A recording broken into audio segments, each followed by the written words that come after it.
You are listening to the Enormocast.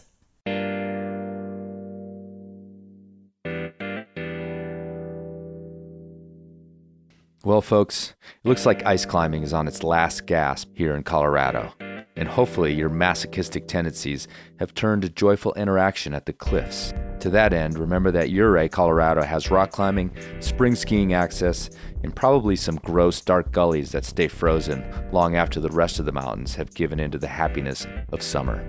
So if you end up in Ouray, Colorado for any type of adventure this spring, or if you just want to go there to relax, remember that the Wiesbaden offers affordable luxury with great rooms and brilliant hot springs, including that, wait for it, strange, dark, steamy underworld soaking experience. More information at wiesbadenhotsprings.com. That's wiesbadenhotsprings.com. And for your information, Wiesbaden starts with a W.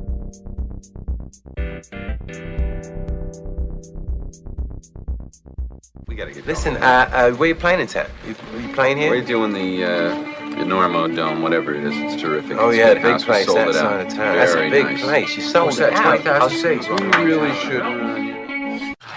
Look, you better get up there before you panic. Those pens are loose. You're very good. I have really enjoyed climbing with you. We'll make it. I don't think so. But we shall continue with style.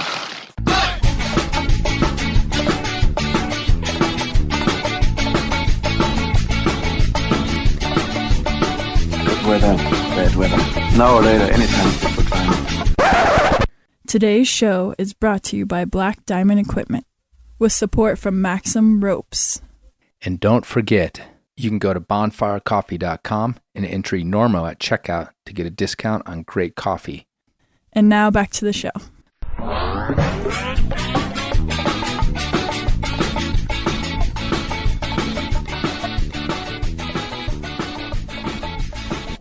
Hello and welcome to the Enormocast. This is your host, Chris Kalous. It is March 23rd, about 9 o'clock Mountain Standard Time, back here in Colorado. On today's show, episode 77 of the Enormocast, Lucky 77. Makes me laugh every time I mention how many episodes I've got out. It kind of blows my mind. As you guys know, this thing was not supposed to last so long. Anyway, on today's show, Kilian, Fischhuber, and Anna Stöhr, the Iron Couple. Boulderers from Austria, World Cup, national, international, world champion boulderers. And frankly, two of the most beautiful people I've ever met. Sitting across the table from them definitely made me think something terrible had happened in my upbringing. I want to thank Bernardo Jimenez, the photographer from Cornidea, for hooking us up. It was his idea, and he put us in touch. And then Anna and Kilian were nice enough to make it happen, even though they'd never heard of the Enormocast or didn't know anything about me, who this American guy was that wanted to talk to him. But they were gracious, and it's a lively conversation, so I totally appreciate it. So yeah, just got back from Spain, 5 weeks there. I ended up extending my trip 10 days. What did I learn in Spain? A few things. First of all, the Spanish climbers can dirtbag like nobody I've ever met. There's a bunch of folks living in Cornidea in their vans or wherever they can find a place to sleep, doing everything possible to save money, not spend money, so they can just keep living the life and climbing as hard as they possibly can.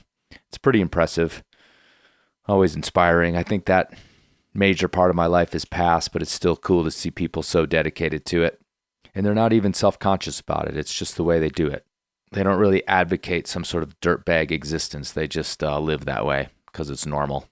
Also, I watched a lot of people of all different climbing levels try really hard in Spain. It's just part of the culture to get out there and get after it, no matter what the grade is, and very much approach it that you have to do your best every time you go to the crag, and you do everything possible to make sure that happens.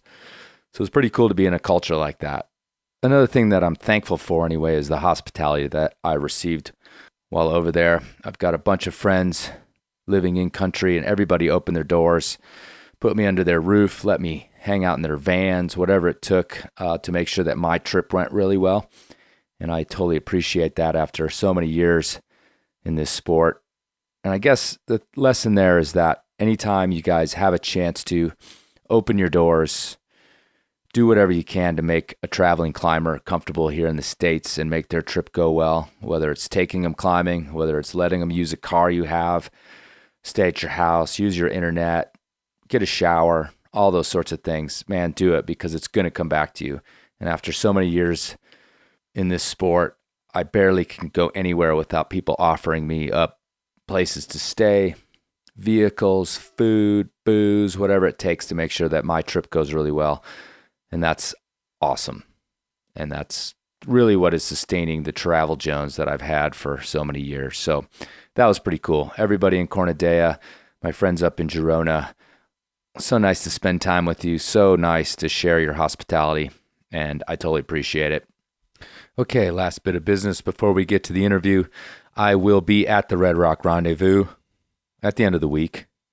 This is going to come out, and most of you will not hear this before. I'm already there, but if you do, I will have a live show on Friday night, the 27th, hopefully recording it. Last year I blew it, as many of you know.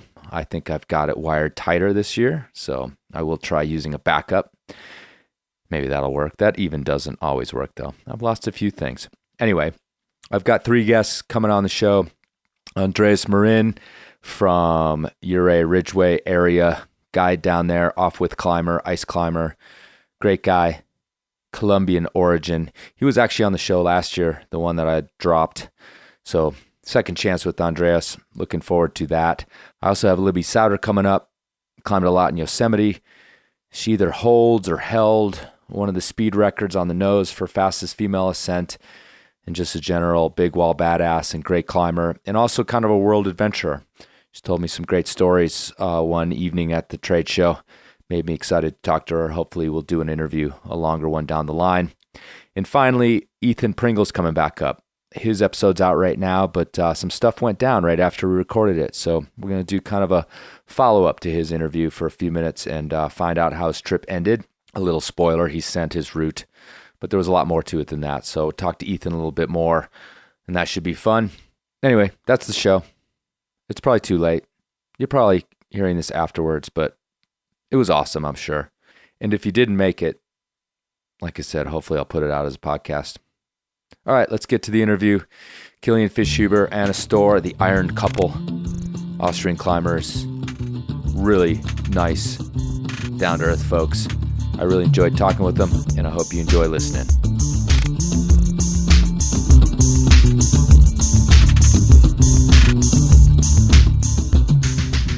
So here's something. The NormaCast sponsor Black Diamond and the Access Fund have teamed up to launch the Rock Project, dedicated to sharing responsible outdoor climbing knowledge. You see that? That spells rock. Somebody was up all night thinking of that. What's more, they're bringing the show on the road, with events coming up in Salt Lake City, April 10th through the 12th, and in New York City, May 1st through the 3rd. These events include presentations, clinics, crag care, and of course, a huge party.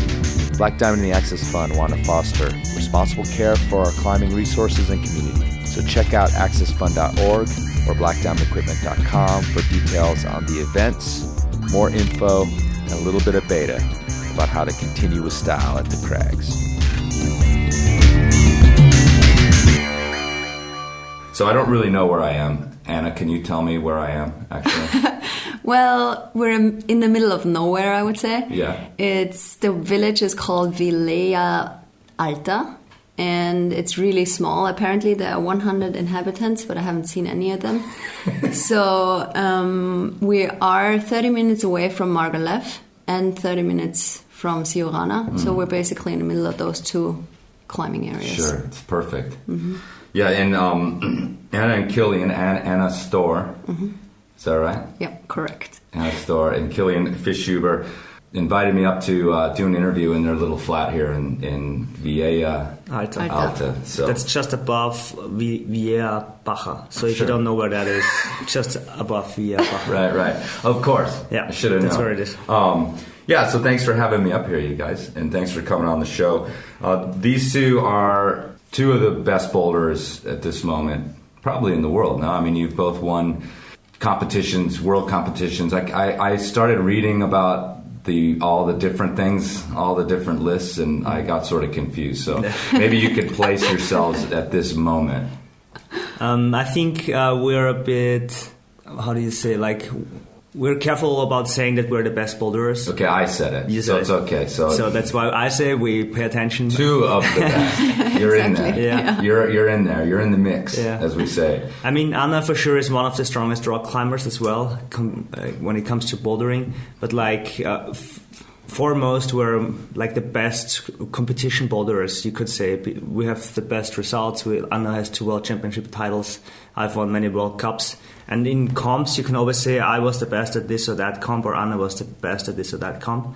But in rock climbing, you can never really compare to other people. Sure. You can say you're among the better climbers of the sport, but the best I would avoid. Okay, great. Like I said, I said it. I want that on record, that you guys weren't pounding the table like, There's so many the greatest. Yeah, but there's so many strong people and many people who talk about themselves, but also strong people who never like write anything about their ascents or about their achievements. So I'm sure there are many strong people out there we don't even know about. No, that's just the world over with rankings and with everything, that we all know somebody who is our personal strongest climber we've ever seen, and nobody knows about them. They have 2 kids. They only climb I watched a guy at Mont Saint yesterday on site, a B, I think it was, just this monster 50-meter route.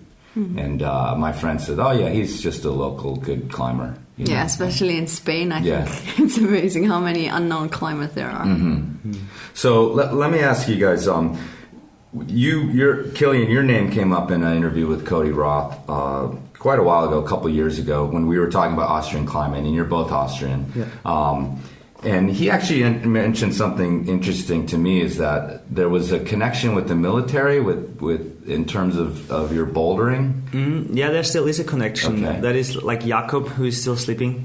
Anna and me were all 3 part of the Austrian military, but part of the Austrian military sports department. So that means we don't have to do any military training or drills or fighting or shooting, but we're kind of sponsored by the Austrian military. It's a governmental thing, and we kind of get tax money paid as a regular salary. Okay, that's awesome. Did you get to shoot something? That's the American question. On record, very American. Did you get to? Usually everyone's like, "Oh my God, you're in the military. Did you have to shoot a gun? Did you have to wear a gun? Or This is did the you other have way to around. carry a gun?" You get to shoot. Actually, we had to shoot a gun because we had to do military service for 4 weeks. Okay. Which was horrible, and the most horrible weeks of my life. Really? Yeah. What were you doing specifically? Well, you have to wear the green uniform, and you have to be among the other in a how do you say, military camp. Yeah, like barracks. for 4 weeks. Yeah. And then you go out and hunt. You play war, and Sure. that's, I don't know. Okay. I don't really like it. I don't like that concept. Do you have pictures of yourselves in the uniform? Yeah, but We you won't do. get them. No way. It's a podcast, right? Yeah, but You could describe them. Okay, they were green. I look horrible. Actually, I think if you would look for them online, we once did a military comp in France somewhere, and there's some Russian climbers as well, and Slovenian. Swiss, Slovenian, and German climbers, all wearing the uniforms, and there are some really funny photos. So this is not something uniquely from Austria, but Sure. Some countries do it. some countries in Europe tend to have a system like this. How they just fund their athletes. Basically, it's not only climbers, obviously.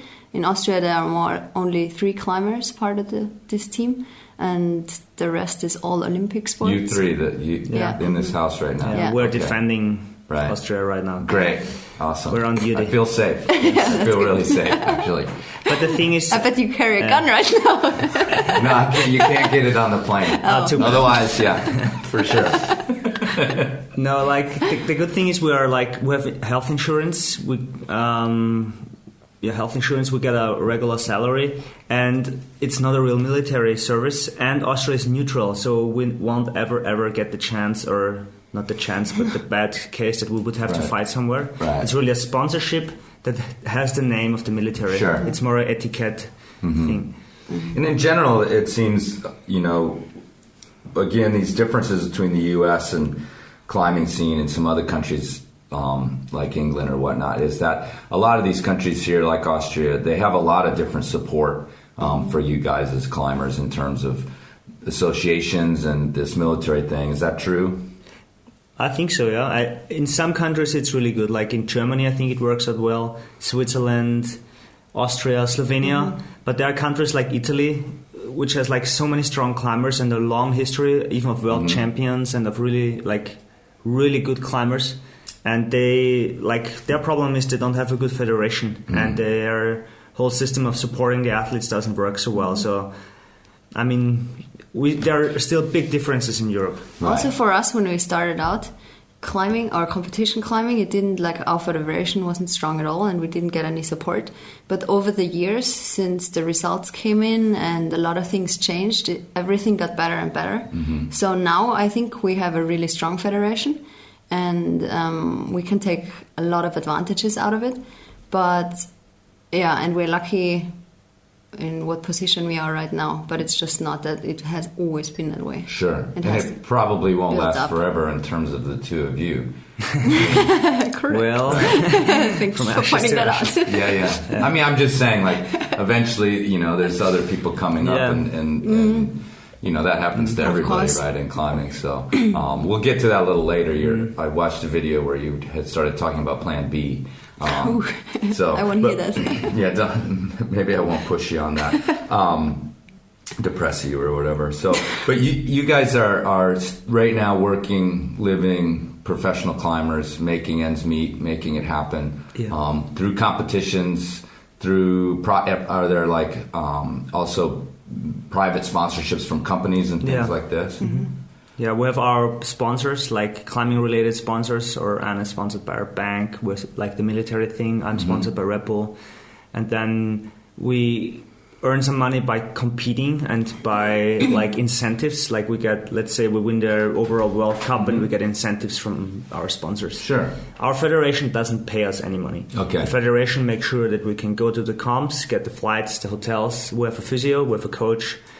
Like we have training camps, and we'll go to Fontainebleau the coming week. Right. So there are some really, really cool things going on. We have like a really good round package, I would say. Sure. Yeah. I mean, it sounds like, similar to any climber, where you're piecing all these different outlets together to kind of make a life that you can eat and travel and do your thing. But you mentioned in that video, the same problem I think any sponsored climbers or professional climbers have is that that's all working, but you said, but it's really hard to save. It's really hard to kind of build a life out of it for after climbing, so to speak. I mean, that's similar in that you're not getting rich doing this? No, definitely not. But it always depends what your standard is, I think. And for now, I'm in a very good position, I would say. But obviously, once I stop being on the podium, let's say, then it'll get harder and more difficult. And that's why I think it's important to think about something else too. Right. And you're both in university as well? I stopped studying like last year. Okay. I finished my studies and I'll have to do a year of teaching from September on, because I'll teach in a high school. Okay. And I have to do this 1 year of apprentice. And after that I'll like climb full time on again. Okay. What did you study? We both studied English as a subject and sports or physical. Okay, cool. Right. English, like the language, not the... Yeah, exactly. Okay, cool. Yeah, well, in the States, if you you study English, you know it's literature. No, like I have a degree in English lit. So, but it's literature as well. It's like we study like the English canon, the American canon, and then like overseas, like we do a lot of literature. It's included in the curriculum, but afterwards we'll be teachers, so we'll teach the language English to our students. Yeah, oh, cool. That's the main. Yeah. That you guys, your English is awesome, which is one of the reasons I was like, I'll do this. You want more tea, or? Yeah. Do you guys have an American accent at all that you can do? We've just been to the Red, so we should be able to do the Southern accent. Thanks, y'all. Something like that. Something like that. Yeah, I don't understand. It's hard to understand, though, the folks at the Red. Yeah, for everyone, actually. But they're really funny. Yeah, no, it's a great place. The guy from the beer trailer, really entertaining. When were you in the Red? October. Oh, okay, cool. Andy Man. Oh, right on. Awesome. Yeah, and so you guys are known really, like you said, for bouldering, but you're both all-around climbers, no? Yeah. We really enjoy all the aspects of climbing. Not the alpine aspects, I would say, but alpine sport climbing, bouldering, traveling. When I was 16, I only bouldered for 5 years, and somehow I was missing something. I mean, not at the time, but for me, it's important to also do some sport climbing, just because, I like it a lot, and I also like bouldering, so why not combine it? And you know, the whole image, I think that, I mean, we all have, each country and each culture and each society, climbing culture has the imagery that goes with it. The British are, you know, climbing short, scary things, and you know, us Americans, we're climbing our cracks, you know. And I think for us anyway in the U.S., the image in Austria is obviously the Alpine, like that's, I mean, the Alps, and you know. But that would apply for like Italy, Switzerland, right? France. No, all of them, absolutely. Well, France, we have the old sport climbing image. Okay, that's where it began. Yeah, the Dropney. Yeah, and the Patrick. The blow. Yeah, the French blow. Yeah. Okay. Did the French know we call it the French blow? I don't know. Not sure. Not sure if they would understand. Something else. Yeah, exactly. So that is in the Alpine is like a different concept. But you're also, I mean, I saw some pictures also going around the world trad climbing and doing some bigger stuff. Yeah, trad climbing, I have just little experience. I mean, we've been to Indian Creek last year, and I've done some trad climbing, but I'm not a trad climber, really. No. I just saw some pictures from Jordan, actually. Yeah, we went with friends, but actually our really good friend Hans-Jörg Auer, he's a really good alpinist, and he helped us and showed us, and it was a good experience, and I want to do more about like this, but I'm not a trad climber, I've just tried it. Right. And I've done some alpine sport climbs, but for me it's still sport climbing more. It's in the Alps and high altitude, but it's not really alpine, it's with bolts. Sure, of course. So I really like that, and I want to like do more like that, but the real alpine stuff without protection, I'm not so sure if it's my thing. Well, I mean, I think there's a pretty common transition in terms of, I mean, you guys need to focus now, right, to stay in shape and to train and to be in these, you don't have time to split your training and I'm going to learn this now and I'm going to go here. But I think most climbers, it seems like eventually they do want to mix in as much as they can as their career sort of goes through its different stages. Yeah, I think that's why climbing is so unique, because it has so many different facets you can do, or so many different aspects of the sport. So, and if you enjoy doing them all, why not? Right. And actually, we like our comp season always lasted for like 4 months plus 2 months training. So half of the year we always traveled, tried to see new stuff, live outside the box. You know, did different stuff also, not just bouldering or training in a gym. So we had a really diverse, like last 10 years, I guess. Yeah, definitely. So, in terms of the culture, both on your websites, you know, I did a little sort of 10 minutes of research that I usually do for these sorts of things, but you guys talked about this climbing with friends. Like it was really important. It seemed like that you made that clear, like that's what climbing is for you. And I think that is important because, again, like when Americans, at least, we think about these federations and, you know, this hardcore training, we sort of imagine just like, you know, 12 hours a day, like in some gray, dark, you know, gym, just yeah, that's climbing. What I enjoy. Oh yeah, really? Okay. But you know, you talked about this culture of climbing in Austria. You've been to the U.S. You've been around the world. Is there things you could say that are unique about your community, or do you think there's more stuff that's universal about the way you guys approach climbing in Austria and the way your friends and all of you do your thing there? Well, I think, as you said, Austria has like this Alpine style image. Well, in the town where we come from, it's Innsbruck. It's in the middle of the Alps, and there's a big climbing scene, and people climb in all different aspects. Yeah, fields. I mean, fields, yeah. They they do multi-pitch, Alpine style, whatever, bouldering, everything. And I think one difference is that there's a lot of respect towards all these aspects of climbing, because everyone is, or in my opinion, a lot of people respect what the others do. It doesn't matter if you're enjoying competitions or bouldering or sport climbing, whatever. It's just everyone is okay with it, basically. And I think that's important. Everyone knows that also competition climbers climb a lot outside. It's not only tearing down on plastic. Everyone's a climber after all. And you think that's unique, or you see like more of a division elsewhere? Obviously, there's always a lot of division also in Boulder, I would say, for example. In the States, there are also, different climbers, but I don't know. I think in Innsbruck, everyone understands that after all, we're all climbers. Right. I'll say that I think that is something that might be different because, I mean, a lot of people have that attitude, but there is a lot of sort of, tread climbers on, thinking sport climbers are wimpy. And at least in the U.S., that's like a big division between the two, And then the indoor-outdoor thing is also quite a divide, I think. That's coming closer.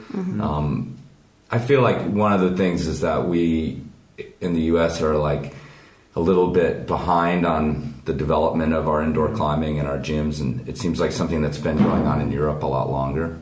Yeah, I think the comp scene is bigger in Europe, and competing has much more value, and I think it's something that builds up over time. I mean, although just rock climbers see that we make money from competing, we still climb a lot on rock. We do first ascents, we do hard boulders, we travel, we have a really nice life, and we compete. Right. And I think that maybe in the States, people think, you're a competitor that...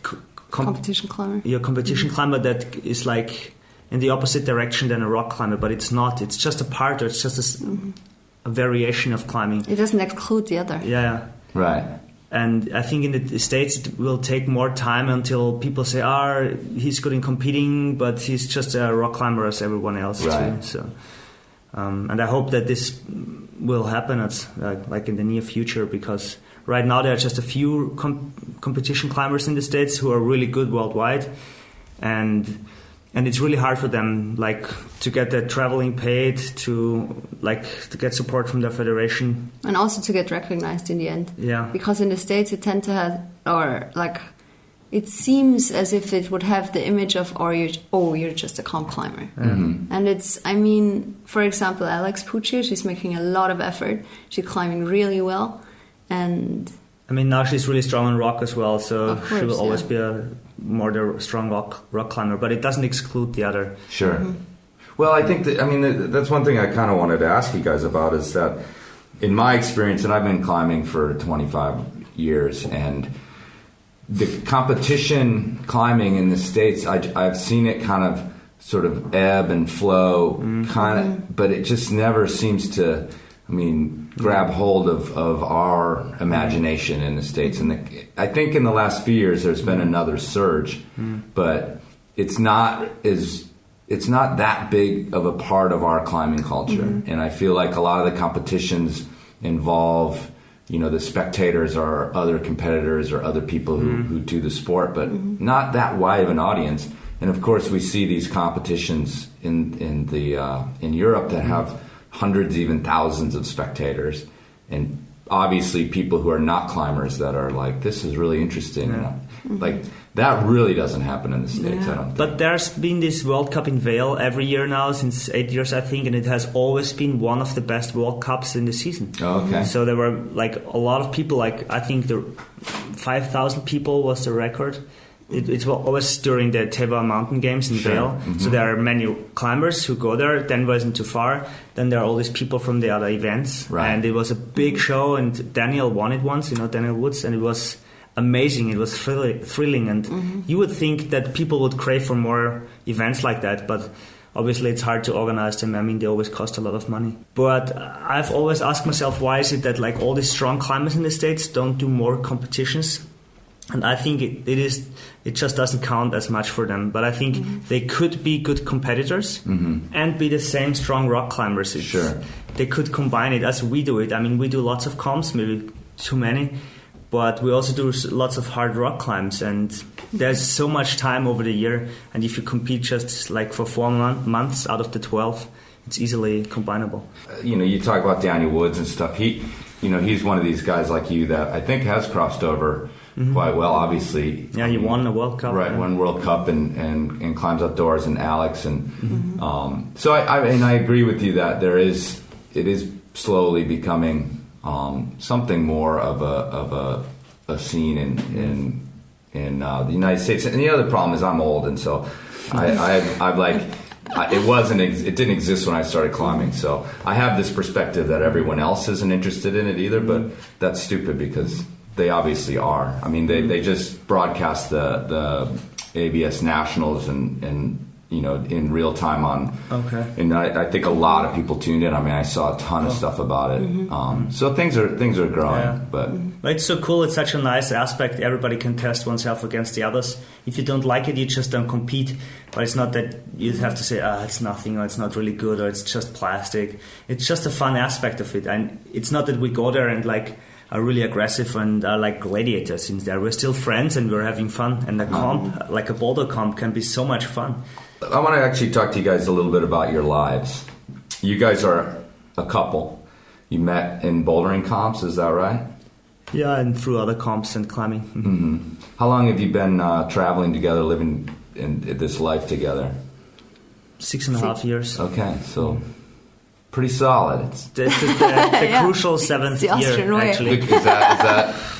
Is that some sort of mythological year to get past? Yes. Is there We'll see. Anything you want to talk about? Ask us in half a year. I'm here to help. If you guys want to get something off your chest right now. We'll do a little group therapy. Yeah, we'll do a little therapy session on the NormaCast. Perfect. So, well, let's talk about. I mean, you guys then climb together.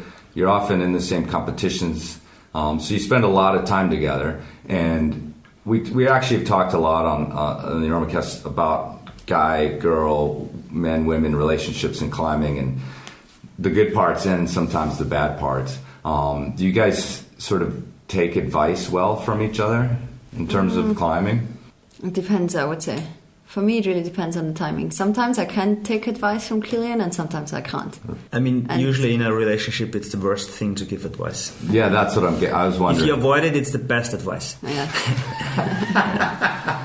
But so what does that look like? Do you guys end up spending time apart, or you end up spending most of your time together in terms of traveling? We've spent a lot of time together, for sure. Yeah. But this season, Kilian won't compete. So it'll change, and it'll be the crucial 7th year. We'll see how that goes. No, but so far, we've been training together, and it's not that I look what Anna does and look out for mistakes or things that I would say you should improve on this or that. But we boulder together, we try to do our best, and we kind of motivate each other and say, "Come on, you can do this again," and let's do one more training session before this or that. So we help each other, and sometimes I'm not so motivated, and sometimes Anna is not so psyched, and then it helps to keep the balance, get each other going. And especially in Innsbruck, there are so many people who train at the same time at the same gym. So whenever you go there, you find people who show you some boulders and get your. It's never just the two of us, basically. Yeah, sure. I mean, obviously we go climbing together, but then there are so many other people. And sometimes Anna climbs with the girls, I climb with Jakob and the other boys, and it's always really fun to actually train there. So you have traveled kind of around the world, not just competing, but on your own personal trips. Mm-hmm. Looking across the spectrum of the last few years, what are some of the highlights of the places that you've climbed and some of your favorite places that you've been? That's a very tough question for me, because there are so many great areas all around the world, and I couldn't just point out one of them. It's like, I don't know, in Australia the Grampians are amazing, in the States Fischhuber is amazing, the Red is great. There are so many good climbing areas everywhere. I just like to visit them all. Yeah, there are so many great places. But traveling wise and country wise, I think for both of us it was Israel. It was one of the greatest trips we've ever done, because the people, the culture, and the conflicts there with the Palestinians and you feel the pressure in the air kind of when you travel through Israel. People with guns everywhere, but then still people our age and students and school kids playing around. So there's so much going on in Israel. What does the climbing look like there? Were you on a climbing trip or were you on some other we were type on of a trip after Christmas last year. The climbing is actually It's good. quite good. Yeah, they have a couple of cliffs. The problem is that you can only climb in winter because otherwise it'll get too warm. Sure. Or in summer it's way too warm. But they actually have a climbing scene, but it's hard to. They can't always bolt the cliffs because some of the areas are on Palestinian land. Okay. And Israelis sometimes are not allowed to enter some of the areas or zones. They're restricted from their own government, and then they would run into troubles, of course, if they meet like farmers. Right. And we had to like pass some tanks and cross some fences, and we parked in a kibbutz and then had to walk out of it, and it's really tricky. I mean, we had a local guy like Or Wexler. He helped us out a lot, and without him we wouldn't have climbed anything, but he showed us some secret places and some nice sport climbing areas, and it was really a rich experience. And then we visited Jerusalem at we are still on the Western Wall, and when you hear the muezzin on the one side, and then you hear the Jews singing on the other side, and everything builds up. It's like it's a melting pot. It's really it's pretty interesting that the conflict there, is so present in the climbing. If you have like these borders that you have to cross to go climbing, and some people can go and some people can't. I wouldn't, we have a tendency to think like climbing is all above all that, but here you are in this place where it's directly affecting the climbing, and it's really interesting to see. Did it feel dangerous to go out into these places? No, never actually. No, the tanks, no problem. No. It's weird to see them, obviously, on the road, but you never feel. I mean, the concept and you also get used to it somehow. Of guns and fences and walls and armed people and armed vehicles is a complete different one than to one we're used to in Europe. Sure. Yeah, I mean, Austria, even for Americans, it would be, what? Yeah. Yeah, but for us even more. I think if you see a gun, I always feel a little bit intimidated, unsafe, right? Somehow. Also in the States, I remember when we were in Wyoming, we were having coffee, and then this guy walked in with his little girl in his hands, and he just had a gun in his belt, and I just felt it was so weird for me because I wasn't used to it. You won't see that in Europe, in the States anywhere. It's just normal, but for us in Wyoming, it was. Hold on.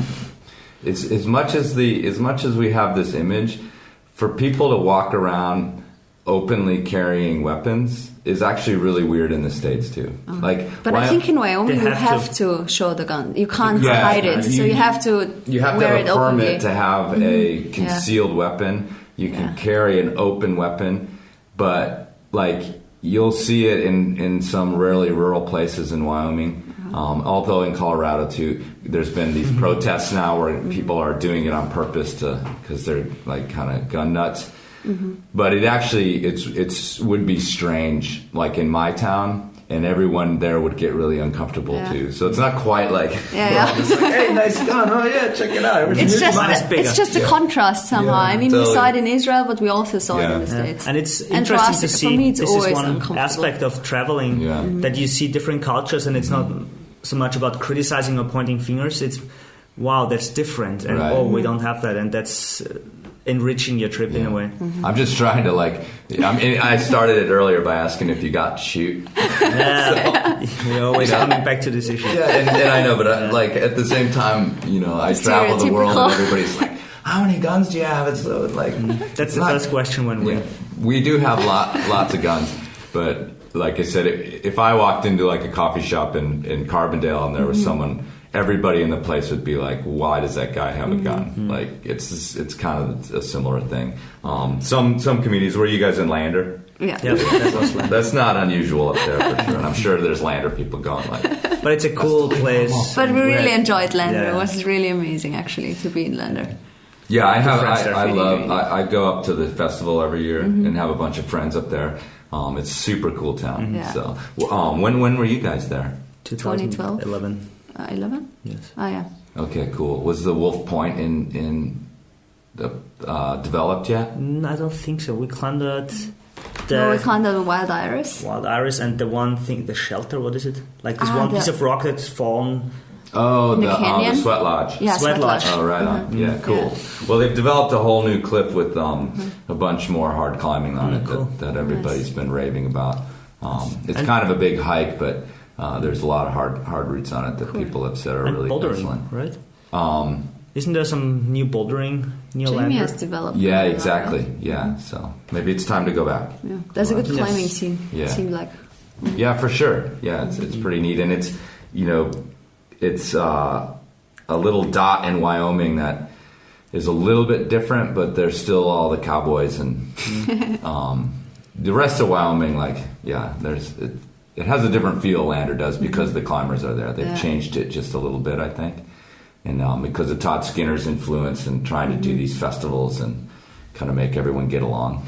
Because there are a lot of places in the States where the climbers and the locals, there's too wide of a gap culturally where it doesn't sort of work as well. I mean, down south can be a problem like that with the local folks. Yeah, Jimmy told me some nice stories. Who did? Jimmy Webb. Oh, right. Because he's probably tromping around and he had looking to for be walked boulders out of a private property with a gun in his back. Yeah. But then he said he was a really nice guy, actually, and he made friends with him. So. Sure. Yeah. Just get past the gun. I would die immediately. Cool. Well, I'm glad you guys have had all these experiences in the United States. So if I had to force you to and you're not going to want to do this, but if you had to only boulder in one place for the rest of your life, where would it be? Easy. Fontainebleau. Fontainebleau? Yeah. Yeah? And you're headed there today, right? Today, yeah. Yeah. Awesome. Yeah. Yeah, I'm not a boulderer, which, again, the show, everyone knows this, because I talk about it all the time. But the one place I did, really love bouldering was in Font. Yeah. I think everyone would enjoy to climb in Fontainebleau. Yeah. If the weather is good. If it's not foggy or rainy. Right. Yeah, we had nice weather. amazing. It was pretty chill, but clear. Lucky. But we just, the fun thing about it was the circuits. It's just so cool to... Yeah. I always say it's like an Easter egg hunt when you're trying to find the different little numbers and stuff. Yeah. It's so cool to roam through the forest and find your own boulders or find the circuit boulders. It's so cool. Plus, I thought the climbing was very, at least the stuff I was able to climb on was very finesse oriented. You aren't just very technical, crying for sure. and screaming and throwing for things, but you find just a subtle way, and all of a sudden, it sounds cliche, but it's unlocked the puzzle by shifting a hip or just some movement of the body also makes such a big difference. In blow, you can't force it. You can't pull it. Right. Yeah. There's nothing to pull on. Yeah, and so I think for me that my lack of power, which is what the problem is with bouldering, for me is I was able to overcome that a little bit and sort of not feel quite as big a failure actually. Yeah. Usually what happens when I go bouldering. Yeah, but in blow you shouldn't ever focus on the numbers because 6B can be so hard. Sure. And then you think you've climbed 8A and you can't pull off a 6B. It just doesn't matter. If you like a boulder, you just try to solve it. You did answer that, thanks, because I thought maybe you'd be like, there's none. They're all great. Or home, right? Bouldering at home. The gym. Yeah. The dungeon. Yeah, in the dungeon. The grey dungeon without lights. So let's talk a little bit about the Plan B. You guys are, you mentioned a minute ago or a little while ago, this all works, as long as you stay on the podium and that sort of thing. We talked a little bit about transitioning to maybe other types of climbing, but what do you guys think that the sort of long-term thing looks like for you? Getting past year 7. I know that's the priority at this moment, but what about year 8, year 10? What does the life of a climber look like after things kind of settle down with the competitions and things like that? It's hard to say. I mean, I try to transition to climb outside a lot, but I think it'll be harder to get sponsorships and to get money out of it. So I'll see if I will be able to climb that way. But my plan B is definitely to be a teacher one day. So, yeah, I can climb as long as it works and then be a teacher at one point. That's the backup. Basically, yeah. Right. We could always work like half-time. Like full-time teacher in Austria means you'll teach with our subjects like, 22 hours a week. So if you do half-time, let's say it's 11 or something around 10, and that gives you a lot of time for climbing. And also you've got lots of holidays, like 2 months off in summer, a week in fall, a week or two in Christmas, a week semester change. Sure. So teachers are known as people who like their leisure time. Sure. And I think it's a way how you can combine a great hobby then with, let's say, a proper job. Sure. Which might be the plan B. Right. In the future, not in the next 2 or 3 years, sure. But let's say 5+ or more years. I mean, there's other ways to besides, these podium placements to keep, the climbing sort of sponsorships and all that sort of thing alive. I mean, all sorts of climbers transition out to, adventure climbing or not alpine, but these big trips traveling to do sport climbing elsewhere. And I mean, it seems possible to push it. Is that a sort of an option in Austria? I mean, a lot of our sponsored climbers aren't none of them are really competition oriented or not many of them. And the thing is, in Austria, it's such a small country, and if you say, I'll do a short story in this or that magazine, like, how many people are going to read it? And you're not really making money out of it. Whereas in the States, if you have a good photographer and you're in National Geographic, it's like a worldwide audience. Sure. And you can't compare that. The market is so much bigger in the States. So we have been traveling. I've been to Zimbabwe, India, we've been to Israel, Jordan, so many places around the world, and it's always been for us, to travel. And if there was the possibility to make a little travel story about it, we did. But that's not what we want to do the next 20 years. Sure. Travel to make a living. Right. We want to travel for to ourselves. Travel right. and to have fun and climb. And not to have to make a headline while you're on a climbing trip. Right. For me, that concept wouldn't work. No. Yeah, we're not used to that. We've never done it. We've always competed, had good results, and that paid off for the rest of our year, And if you compete, you can say, I was the best at this or that comp, and the rest is not so important. Nobody really says you have to climb 9B or 9B+. Sure. On the other hand, we're just competition climbers, what people think of us. But on the other side, again, we're fine with that. I mean, we can still make a living, and we travel probably more outside on more different countries than so many people who just rock climb. In the United States, I was a teacher actually. Yeah? For 5 years. It doesn't pay very well. There's sort of this culture of claiming, that teachers are really important, and they bring up the youth, and then at the same time nobody wants to actually pay them well. So is teaching sort of a thing that is like a normal well-paying career in a place like Austria? Career is the wrong word, but it's a normal, well-paid job. Yeah. But it's nothing with career, because you'll start as a teacher and end as a teacher. Sure. Yeah. No, if you have a regular job with career, obviously your salary will be higher than a teacher. Sure. But it always depends on your standard and what you're aiming for. Yeah. But teaching also is a governmental job, and this has a lot of benefits. Sure. Health insurance is better. You can do sabbaticals. You can do 1 year off and work 3 years, and get only 80%. a certain percentage of your wage. And you can just say, take a year off, and everybody will say, okay, no problem. Right. You're back the next year. So teaching has lots of benefits in Austria, and it's for people who like to do other things besides their job. It's the perfect choice, actually. Well, cool. Let me ask you one more thing. And this is also a hard question, but we'll finish up with this. So,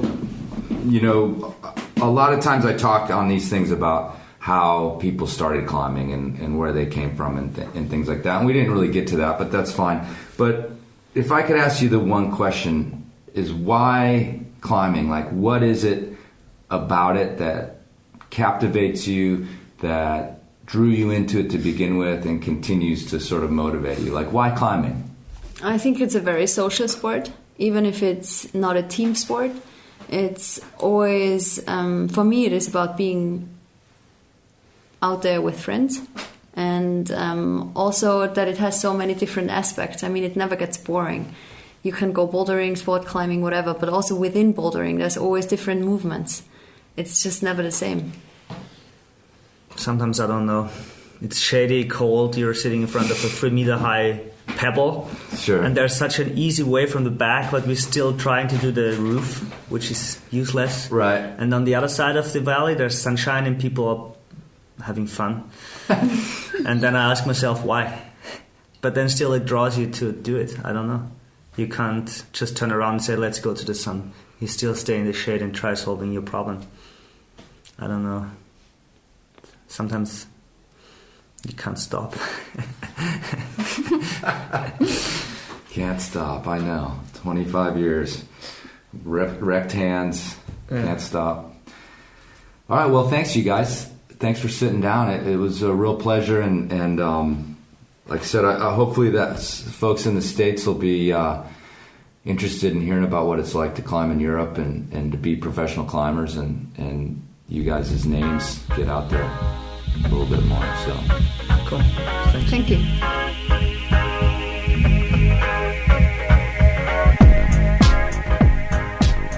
All right, folks, thanks for listening. That was me working hard on my vacation for you guys.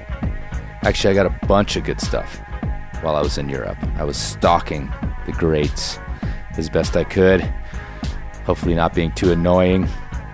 But yeah, I got some really good stuff, so look forward to that coming up, expanding out of my little Colorado-centric realm over there in Europe. So, I want to tell you who's on, but I don't want to spoil it, so you'll just have to wait. All right, if you enjoy, listen to the Enormocast. If it helps you get through your day, if it helps you get down the road, if it helps you sit out that storm in a tent, please consider donating or at least helping out. Head over to enormocast.com, click on the Help Out tab. A bunch of stuff you can do to help the podcast continue to drown the world in frothy climbing spray. Okay, that brings us to the end of the show. You know what I'm going to say now. I'm going to say what I always say. I'm going to tell you to check your knot. But many of you probably wonder, do I walk the walk? Does Chris Kalusa of the Enormocast check not only his knot, but his partner's knot every time he climbs? I want to assure you that I do. And in fact, while I was in Spain, I checked the knots of some of the best climbers in the world. Honestly, I made them let me look at their knot. Nobody's going to die on my watch, at least not from a fucked up knot. And even when it was some unrecognizable, ridiculous bowline, I at least asked them to look at it and make sure they'd done it right before they left the ground. That's right, folks. Even when it comes to superstars, you better check their knot.